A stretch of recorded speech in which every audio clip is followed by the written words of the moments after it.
when you read Paul and when you read the Gospels, you find them actually articulating what they want to say in quite an accessible form. It's not like reading Thucydides, or the Epistle to Diognetus or something.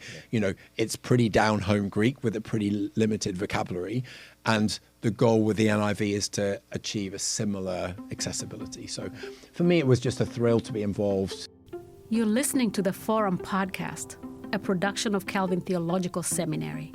Neil Martin, thank you so much for joining us on the Forum Podcast. It's a pleasure to have you here. Mm-hmm. You are a 2013 THM alum of Calvin Theological Seminary. That's correct. But your career and life journey is much broader than that. And that's some of the stuff that we want to get into today. Uh-huh. So how did this journey kind of start for you? I mean, you can, maybe it began at infancy, but maybe it was high school, maybe it was in the middle of your career or something like that. We'll get to where you are today and the cool ministry that you're doing there. But if you could just take us back a little ways, and how did this kind of start for you? Yeah, thank you. And it's very nice to be here. It certainly didn't begin in infancy. So I don't come from a Christian background. Okay. So I grew up in the UK and became a Christian in my late teens. So I guess university was a really important and kind of formative time for me. I studied engineering in Cambridge. And I guess my kind of natural vocation, probably still, even to this day, the only thing I'm actually really good at is making things and drawing pictures. That was kind of the natural place for me to begin. And university years, I think, were really formative in terms of, for me spiritually, but mainly in terms of just surfacing like a gazillion questions. So I really enjoyed being part of Christian Union events and church while I was a student, and felt like I was very much in the right place.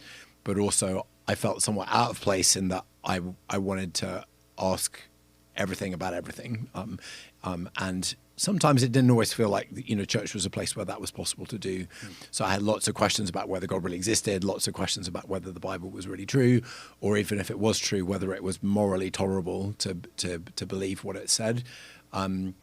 Questions about assurance, questions about all kinds of things. And I think maybe I think a lot of people are actually like that. I think, sometimes we don't do a good job of accommodating the first principles thinkers among us, but there's got to be space in our Christian journeys to be able to kind of really explore and think things through. So I guess university years were somewhat of that. And although I got to the end of those years feeling very much like I wanted to be involved and I really wanted to serve, I was just really aware of a kind of want of maturity and need to really go on and do some more growing. And so I headed off down to London and became a designer, which was kind of what I'd always wanted to do. And I worked for a design agency called IDEO, which you can look them up. It was a massive privilege to have the chance to be there. And I had a great run with IDEO, working on all kinds of interesting projects over the years. However, I suppose for the purposes of this conversation, the most important kind of moment along that journey was 18 months in. I was sat at my desk in a studio in North London one day and my lungs collapsed, just kind of out of the blue. And I was blue lighted to hospital. And for the bulk of the next 10 years of my life, so between when I was 24 and when I was 35, I was basically not able to walk for a large part of that. Wow. And so my involvement in the design agency was very patchy. And I had a lot of time living with my parents and watching other people kind of go on and do much more normal and predictable things. And this is kind of like the beginning of, what's been a very unnormal and unpredictable life journey. And I think partly by just real desire, but also by true force of necessity, was just driven to the scriptures and driven to really seek resources from God to survive. And I think in some ways that's the best context for theological study, So theological study as devotion and desperation, I think, is a really good place for us to come to. And so I was coming to the Bible every day, needing help and strength to get to the end of that day. With a real sense that I did want to serve and I wanted to be involved. And so I started trying to read really intentionally, thinking about, trying to teach myself how to teach. I remember as a student being encouraged to read some meaty theological books and, suddenly with quite a bit more time on my hands than I planned. I really threw myself into that, and particularly really enjoyed reading some really significant reform thinkers, and spent a lot of time working my way through the works of John Owen and Jonathan Edwards, and really grew, I guess, massively in that time without quite realizing it was happening. And in the end, kind of all the wrong way around, before I'd done any kind of formal seminary qualifications, I wrote a book aimed at the kind of person who I had been at university, really struggling with first principles questions.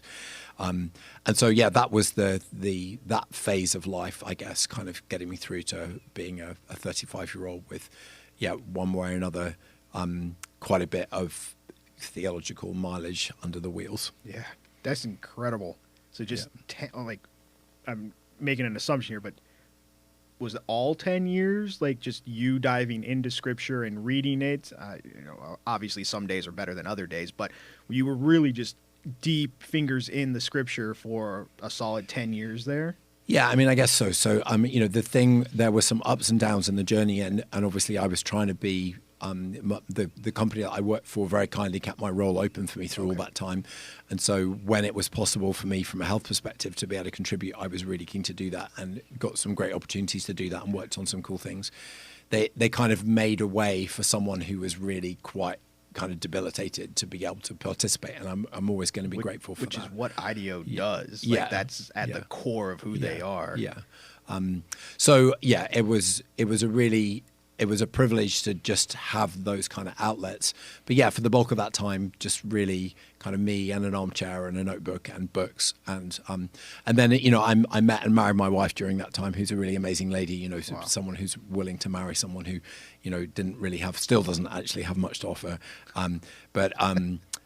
So, when we got married, I wasn't well enough to attend my own wedding reception, and I took her out for a date for the first time, I think, like 2 or 3 years after we got married. So, Wow.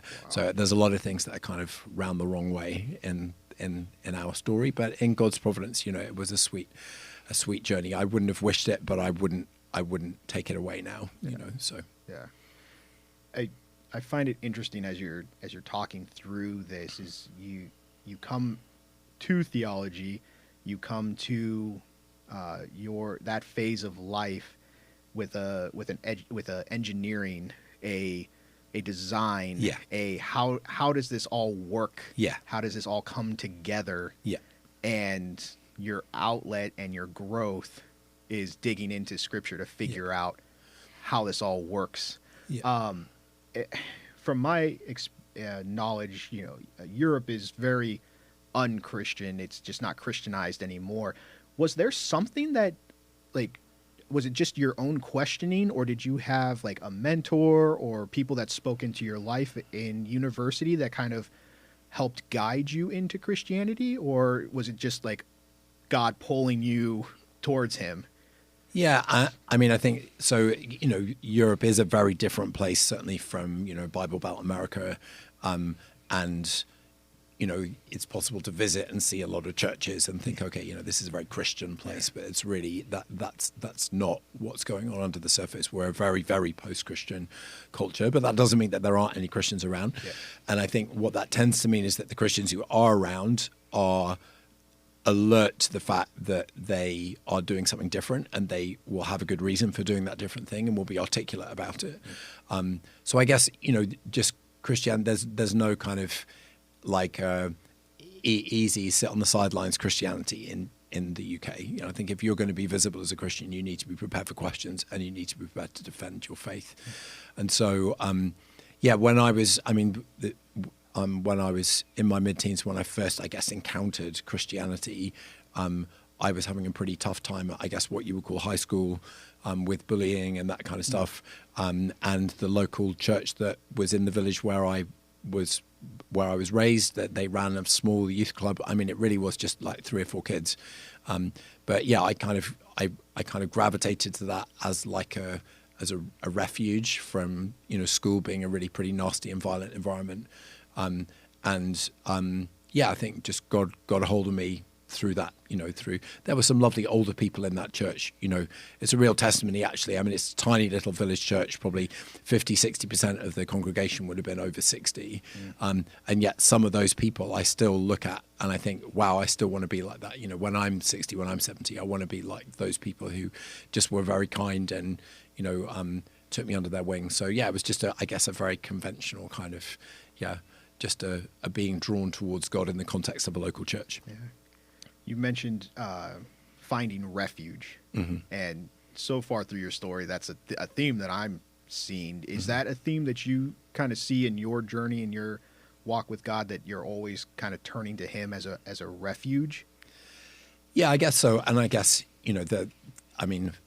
we should all be doing that, right? As God's people, but I think I've been driven to Him as a refuge, as well as, and that's an okay thing to kind of acknowledge. I think, that God, He allows difficult circumstances to come into our lives sometimes that kind of buffet us into godliness. We don't necessarily put our hands up and choose it, so I'm very, very, it's a manifestation of His grace in our lives, isn't it? And I'm very happy to just be, I'm a debtor to His grace and to His pursuit of me, for sure. Yeah. Yeah. It's, as you're saying that, it reminds me that we are sinful and we don't always throw ourselves back towards God. Sometimes we don't think we're good enough to throw ourselves back to God. But that reminder that no, God's there for just that. The whole arc is all about us returning to God. Yeah. So transitioning slightly, you said about 35. You said, yeah. So 35, you write a book, and is that about the time you start finding Calvin Seminary? Like, how do you kind of transition from your role as a designer at IDEO? Yeah. You wrote your own book on theology, and you then end up coming to Calvin Seminary for a THM. Yeah. Walk me through that journey. Yeah, I mean, it'll all sound probably very unlikely, so you just have to take my word for the fact that it did actually happen. I'm ready. Yeah, I mean, the book was the product of all of those years of illness. It didn't, it took probably 7 years to write. I think so. It was a really kind of important, formative thing for me. Towards the end of those 10 years of illness, I got really, really ill, and the role at IDEO just ended up being completely unviable for them and for me.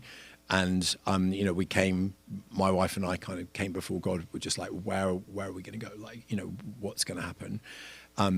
So the book was very kindly published by P&R with help from John Frame, who had read an early manuscript and had recommended it and endorsed it.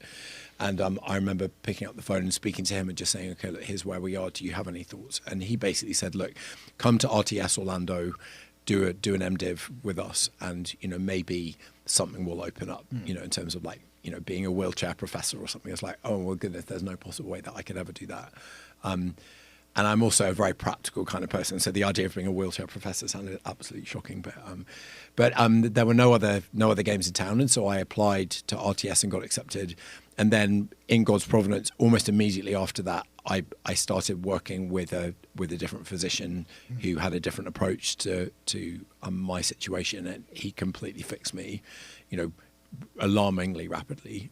It's taken a long time to kind of deal with the consequences of being largely immobile and stuff for a long time. Kind of completely wreck you in terms of like it's returning from space. Like got muscle wastage and balance problems and all kinds of stuff.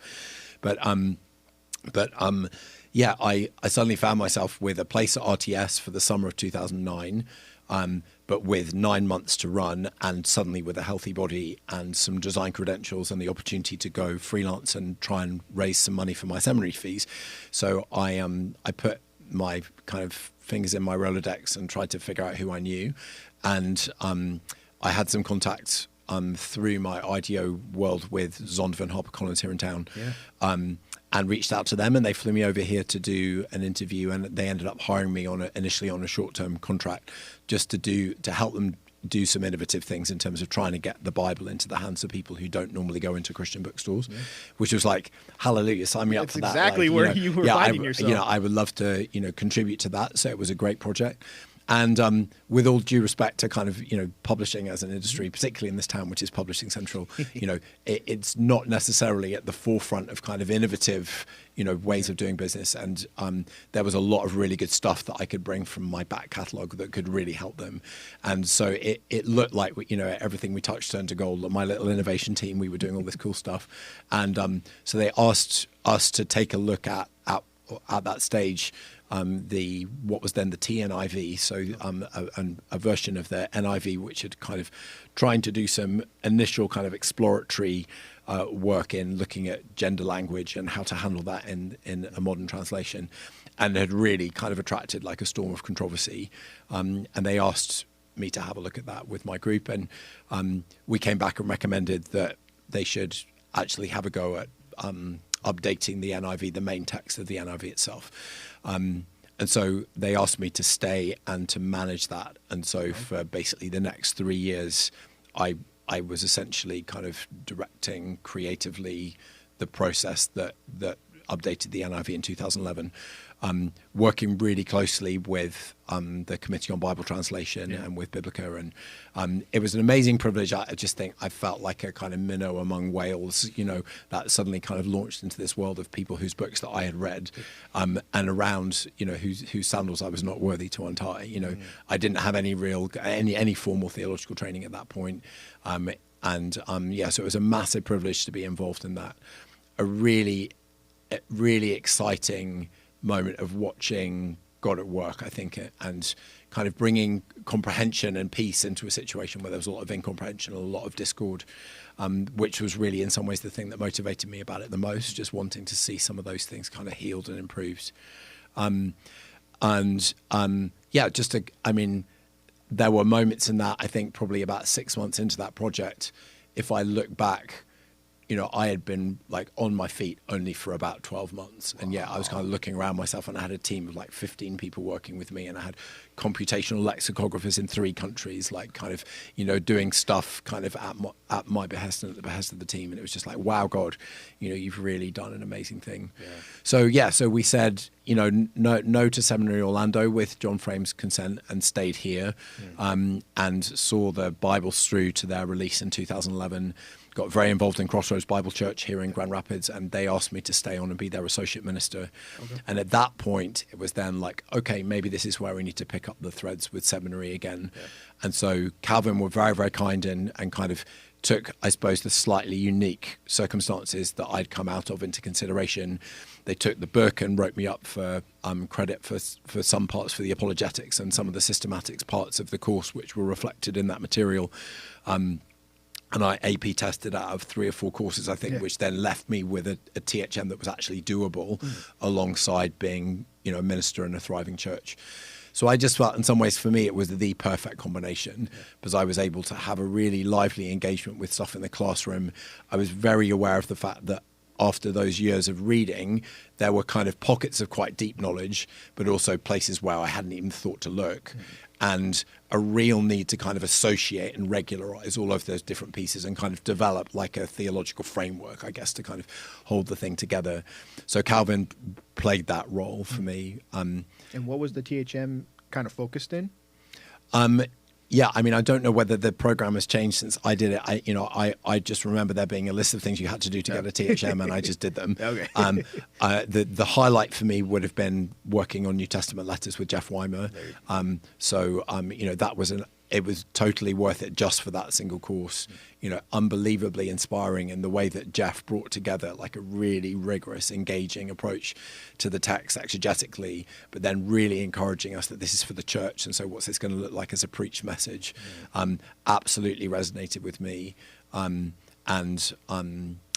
really, really grateful that I had the opportunity to do that. So all in all, 5 very, very good years in Grand Rapids, a real redemptive kind of moment, having come from where we'd come from, to come basically from being almost unable to walk to suddenly be in a situation where God just opened all these doors in front of us. We'll always be grateful for that. So that's I believe it. Yeah. Because God does amazing things, and thinking about the journey and your background as a designer met perfectly with what was trying to be done with the Bible translation. What do we do here? How do we think differently? Yeah.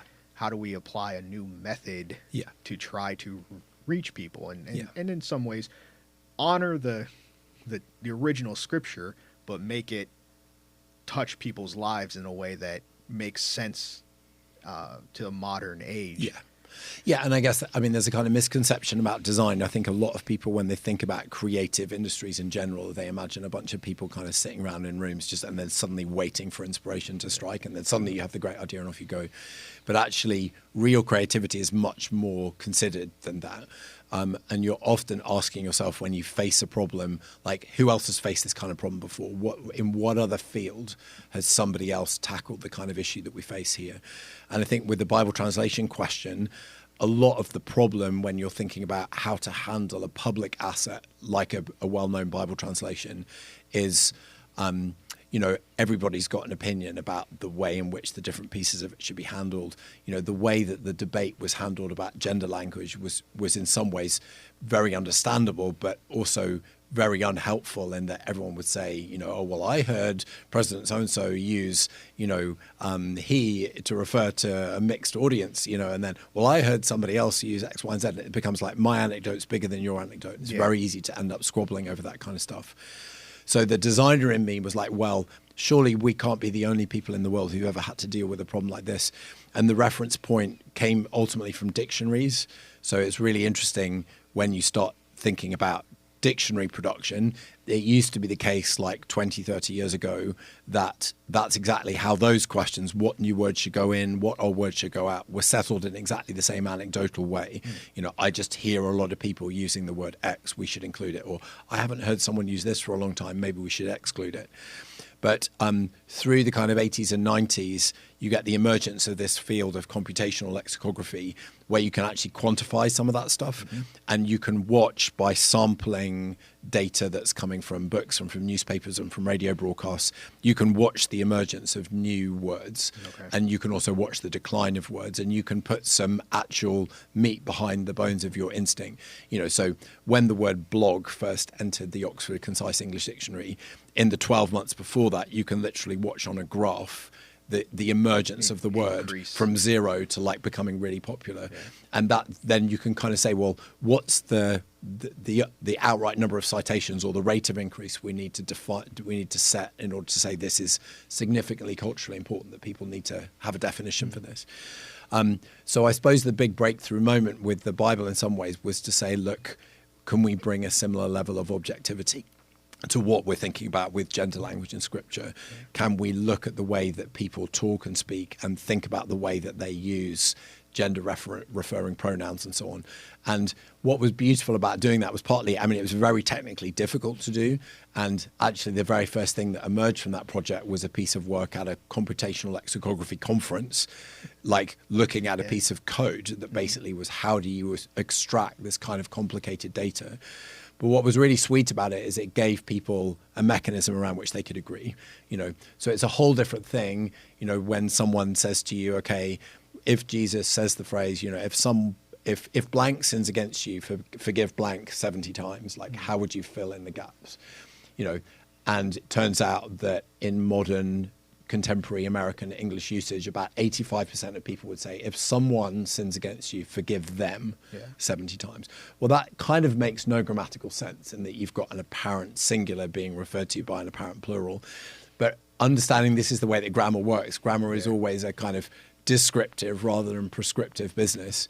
It took the heat and the personal antagonism out of it, just to be able to say, look, here's the data. And we were able to break it down in incredibly interesting ways, to say not just like in general, modern American usage is X, but to say for people for whom English is a second language, for the NIV, that's a really important audience. It's like 90% would say someone or they. For, Southern Baptist kind of like sermons, it turns out to even there like be 78% someone and they. And so it then just allows you to say, hey, look, this doesn't have to be the translation for everyone. Like if you want an NKJV, fantastic, go for it. But there is a reason why we're going to use this way, this eclectic way of handling the language in the NIV, because it's true to its original kind of constitution and objectives. And I think in some ways true to, the goal was always in the New Testament, when you read Paul and when you read the Gospels, you find them actually articulating what they want to say in quite an accessible form. It's not like reading Thucydides, or the Epistle to Diognetus or something. It's pretty down-home Greek with a pretty limited vocabulary, and the goal with the NIV is to achieve a similar accessibility. So, for me, it was just a thrill to be involved. It was a privilege to grow in my understanding, I guess, of translation as a discipline, but also, above all, just a real thrill to see people finding a way to actually agree and realize that they didn't have to kind of, hate each other about something, because there was a reason for the decisions that were being made. So, that it's amazing just bringing that skill set into a completely different field that probably hadn't ever considered that you could do design work for language. That's so cool. How do you then take this and your wealth of knowledge and start applying it to being a pastor and eventually working towards a PhD and returning to Oxford? How does this all start melding together and working together and pushing you towards where you find yourself today? I suppose for me, I've never really seen kind of any tensions between any of those underlying threads. I think Crossroads, where I did my initial pastoral appointment, were incredibly generous and tolerant in just letting someone who maybe had quite a unique kind of approach just kind of develop that and not mind too much. So I'm still enduringly grateful to them for kind of living with all of the hard edges and kinks. Even, I was just preaching there on Sunday and probably they were also like, oh, it's Neil again. Here we go. This is a sermon where 75% of this should have been left in the study, but hey, it's a designer and, so I think it's just been great to have people around who are prepared to entertain a slightly different way of tackling things. But for me, I suppose it was working with the NIV team that kind of opened the door to PhD really, or kind of opened my eyes to that possibility. Working with the Committee on Bible Translation, definitely it's attributable to them that I did my doctorate in biblical studies. The natural place probably would have been more historical theology and doctrine, given my previous reading. So Jeff is definitely the person, that I have to thank for really lighting up my interest in Paul.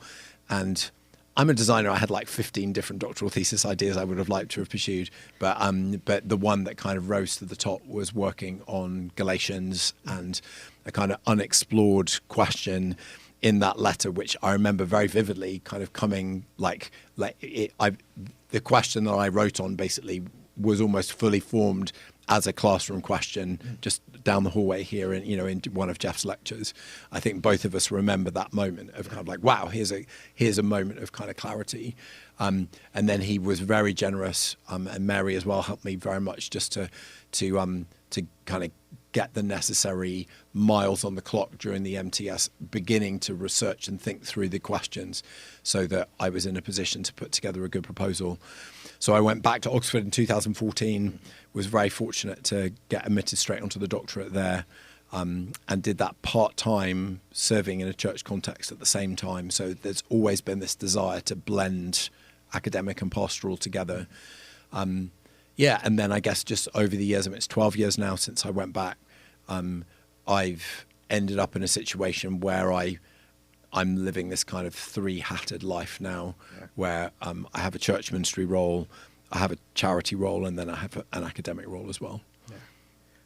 Real quick before we lose the thread, what was your question for your PhD program? Yeah, it's real simple. So if you know anything about Galatians, Paul is writing to a church probably in Southern Asia Minor, relatively recent converts who all come from a Greco-Roman background. You can see that because the issue there is, should they or should they not get circumcised? So that's not something you have to ask a Jewish audience. But the thing that should really strike us as incredibly weird about that, given that setup, is that Paul's argument in trying to persuade them not to get circumcised is this. He says, don't go back to what you've already done before. And it's well, how can that make any sense at all? Because you can only get circumcised. Augustine literally says that in his commentary on Galatians. Augustine has kind of in Latin, he basically says whatever the Latin equivalent of is, what is Paul thinking or smoking, that he has this argument. And yet consistently, I think in every chapter of Galatians, Paul makes it really clear that the risk is that returning to something with which they're already familiar. So the research question was just simply, what? What does he possibly mean? You would only pose a question like that if you had a hunch of where the answer was going to go. So I think for anyone thinking about doing doctoral study, doctorates kind of live somewhere between two poles. One can either be just very exploratory, just like, here's an area, I just want to go find out what's in it. Or the other end is very hypothesis-led, like here's a thesis that I want to go out and verify or falsify.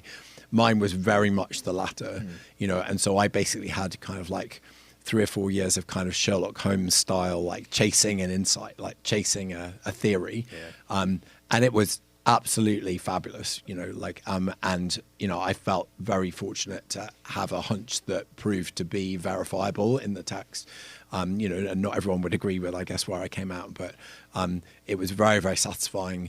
It yields some very interesting fruit and some new ways, I think, of thinking about some of the dichotomies and false dichotomies between old and new perspectives on Paul. It's very, very relevant to contemporary church ministry and what we think about how we pastor people. So, yeah, all in all, it was a fabulous project because it kind of kept all of those different threads together. That's awesome. Yeah, I hadn't really thought about that before. Yeah. But you can go read about it if you want. Yeah. So there are 2 books that have come out of that project. If you're an academic nerd, then you can read the more Seebeck version where the bibliography is longer than the text itself. But there's also an IVP version called Galatians Reconsidered, which was a real pleasure to do. And in my mind, I always... you can't control this kind of thing, but I went into the doctorate always thinking this is a 2-book project. Okay. I want to do something which is academically really robust, but I also want to do something for the church. Yeah. I want to write this as a heavyweight piece of research, but I also want to write it as an adventure story.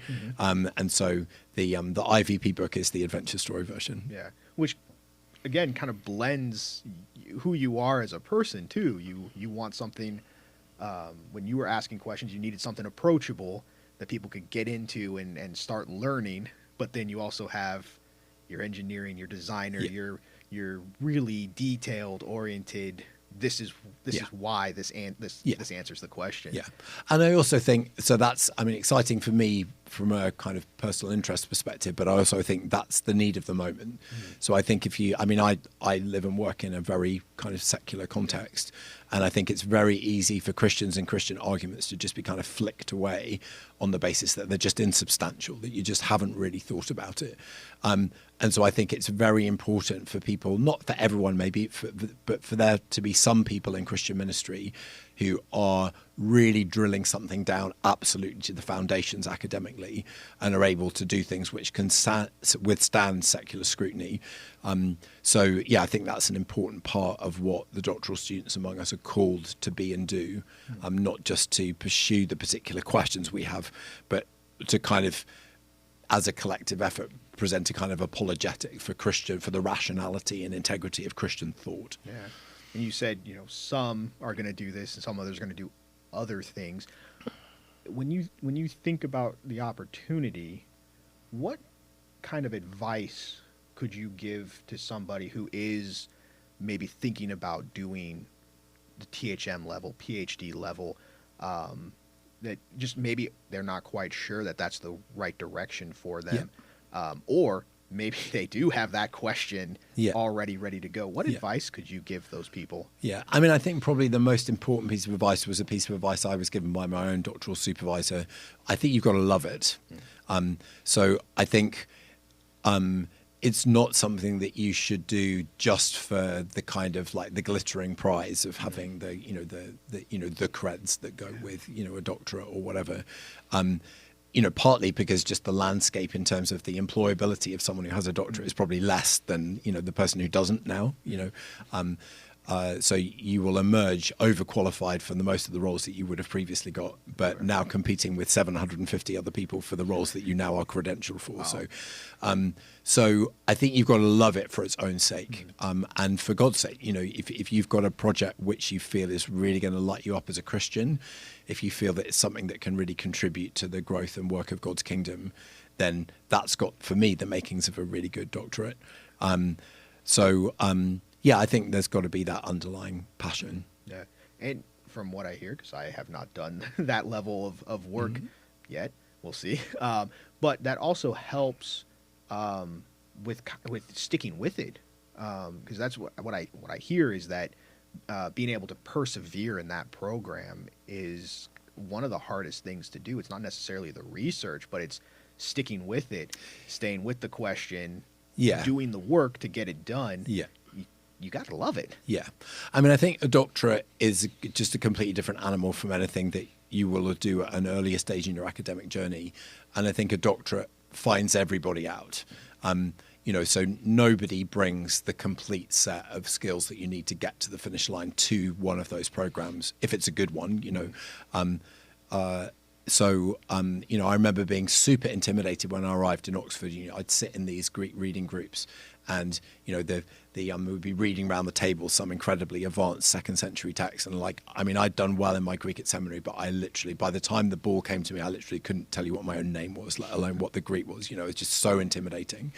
And you're in a room with people who've been doing, free reading Greek since the cradle, who've done classics undergrad, classics masters, absolutely brilliant. And you just think, why am I even here? I'm a second career theologian, I'm a designer, I'm good at taking things apart and putting them back together again, but actually in the end, what you realize is that some of those other guys who've got amazing language skills maybe just don't have what it takes to create an original argument. Or the people who've got the ability to do an original argument just don't have what it takes to edit 300,000 words worth of material down to a compelling 100,000 word piece for a deadline, and so there's just much more to it than just the raw research skills. And I think learning how to make the most of what you've got, for me, I guess I just brought a lot of my design background to it. So although maybe I was behind the curve in some of the basic academic skills, I had a lot of experience in completing big projects, I guess, dealing with adversity, that stands you in really good stead. So yeah, don't be too intimidated about stepping into a doctorate. If you don't have every piece of it, nobody does. It's about kind of making the most of what you've got and then being prepared to really knuckle down. I mean, for the first 3 years of my doctorate, I spent literally half my academic hours just working on German and Greek. Wow. So not doing anything with it, literally just trying to acquire the languages at the necessary level to really be able to say anything of any value in that, in my field. So, yeah. So again, you're utilizing your background, your gifting, and applying it to the areas that you don't necessarily feel strong in or aren't strong in, which is what anybody can do. Yeah. Not everybody may pursue a doctorate level, but wherever we're finding ourselves, bring those gifts and really use them to levy both the strengths and the weaknesses you find yourself in. Yeah. So where you find yourself today, what questions still intrigue you? What is driving you forward in where you find yourself right now? Yeah, I mean, everything intrigues me. So I'm still a designer, right? So I still have lots and lots of questions that I would love to have the chance to pursue, and I won't get the chance to pursue all of them. One of the things that's fun now about being someone who's working in the theology faculty, I help and tutor quite a lot of masters and early stage doctoral students. So being able to actually help them generate ideas is something that I really enjoy. I mean, our lives have become, it's an incredible season right now of busyness. And I hope, usefulness, by God's grace. Just looking at the three different pieces of what we do, on the church front, I'm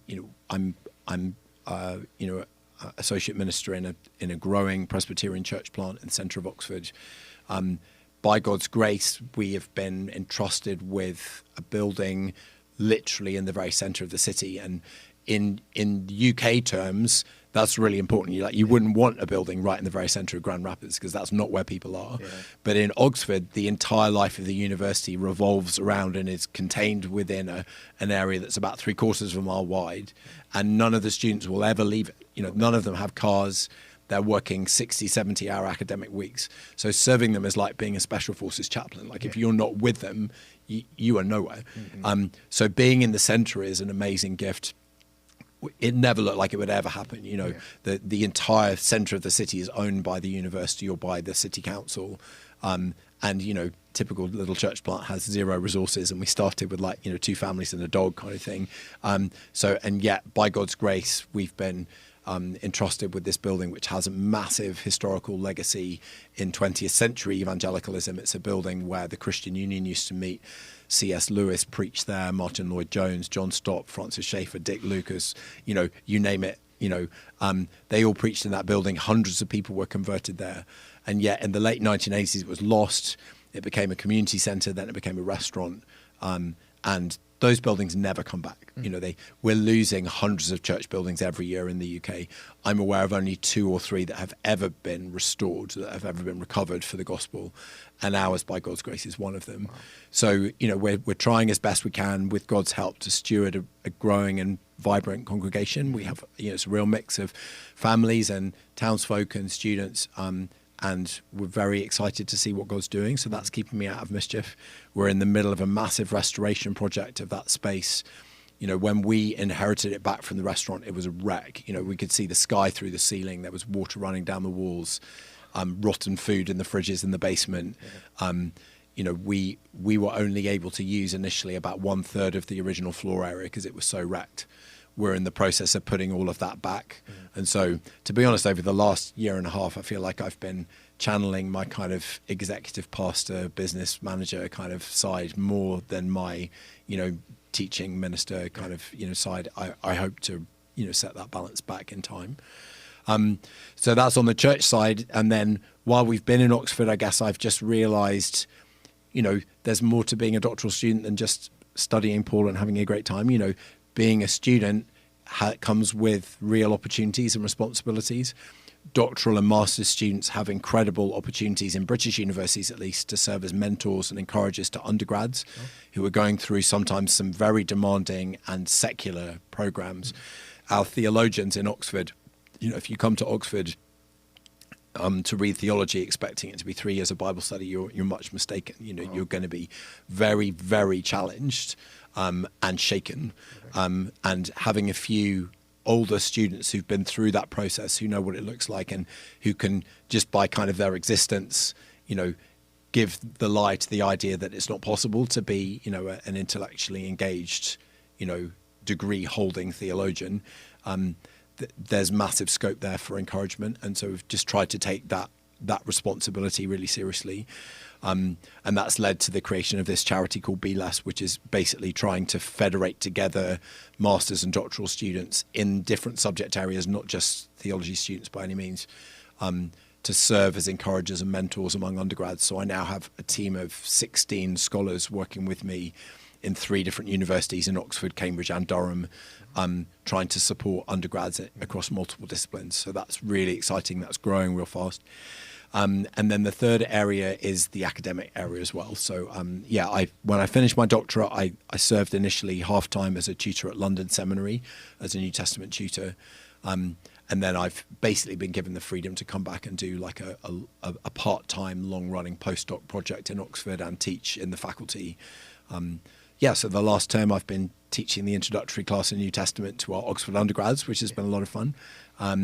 And really excited, you know, having the opportunity to really develop a big thesis with them, like trying to help them see that they stand at a really important, I think, a really important tipping point moment in the history of the discipline in our country, at least, you know, where you can really see kind of, we're no longer in the midst of, we can kind of see almost kind of behind us the edifice of positivism and kind of the theological kind of critical trajectories that came out of that from the 19th and 20th centuries, but also the edifice of postmodernism.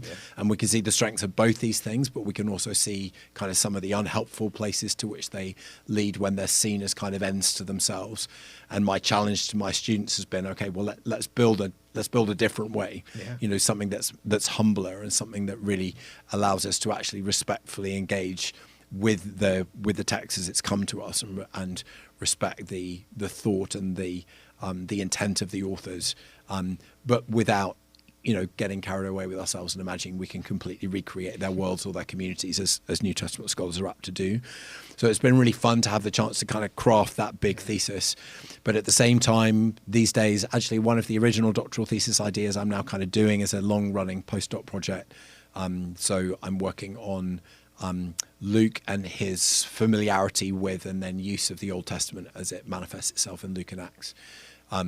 Really intrigued by the way that he brings Old Testament narratives and characters and kind of uses them as dialogue partners over lengthy sections of what he writes for us. I think we're probably all very familiar with kind of Old Testament allusions in the New Testament, but actually in Luke particularly, you see this in the other Gospels as well, but particularly in Luke, there are sections of Luke's text where for 2 or 3 chapters at a time, he's working with Abraham, or he's working with Elijah and Elisha, or he's working with the Davidic kind of the Psalms of David and their legacy, and allowing those to be narrative partners that then kind of really coach us, I think, from a ministry perspective about how to draw the right meaning up out of the text. The Old Testament reference point teaches you where the emphasis should lie in terms of your own exegesis and application. So I think that's really potentially very fruitful for preachers. So I guess I'm kind of halfway through probably a fairly scholarly book on that. And then hopefully same thing as Galatians, when the scholarly nerdy bit is done, then we'll write the adventure story. Yeah, I find that you're in a unique intersection. You have a church that's able to minister to the local area, which includes students. Yeah. You're in the classroom teaching students, and I'm kind of assuming you saw this need, or even from your own experience, to try to help the undergrad flourish well. And so able to bring this charity together as well, and really just what I hear in your story is really serving the university body well, and bringing God into that space that may not have been as favorable or as welcoming as it has been in ages past. Yeah, I mean, I think we just, in all 3 of those areas, our conviction is, like, in all the conversations that are happening in the great city where we have the privilege of living, whether people are looking down a microscope and kind of finding amazing unseen before things, or, looking in a library, finding, amazing material in some kind of dusty old book, that all of those materials are known and owned by Christ, and that his presence in our inquiry as we seek them will unimaginably enrich that inquiry, and that he deserves his place there. And so I think, that's our, in some ways it's a very contained little world. We're just seeking to serve a kind of university community and university communities. But I think we just, my conviction, having been on this kind of journey, is that, Jesus is present in it all, that there's nothing better that we can give to these students than a confidence in him, knowing that, when the wheels come off, he will endure. And so, I guess we're just striving with all our might, what little of it is there is to recommend him, to commend him to the community in which we're serving. Well, I think we might just leave it right there. Neil, thank you so much for coming on the Forum podcast. I had a real pleasure listening to your story and learning about a whole new area, and how do you bring your engineering and design background into the church, and what that can do. And I hope that inspires people to think about how they might be able to bring their self and be a part of the church as well. So thank you so much. Yeah, thanks very much for having me.